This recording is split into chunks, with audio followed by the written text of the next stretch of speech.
Hello and happy Earth Week. It's very rainy today, so we're gonna show you how to make a rain gauge out of things that you probably have just laying around your house.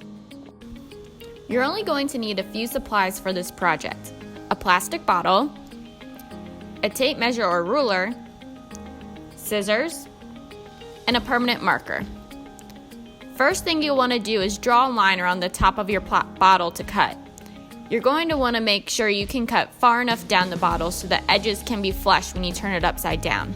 I'd maybe draw my line a little lower next time for more rigidity in the rain gauge. Then you're going to carefully cut along the line. Then you're going to take the top piece, turn it upside down, and put it inside the bottom piece of the bottle.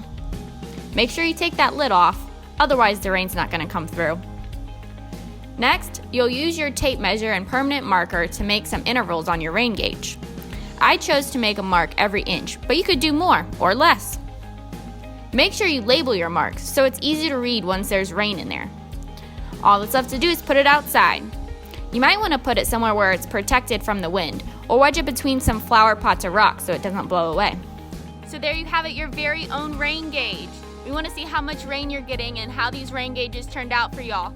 So send them to us, tag us in your posts and pictures, and use hashtag LYH Earth Day 2020.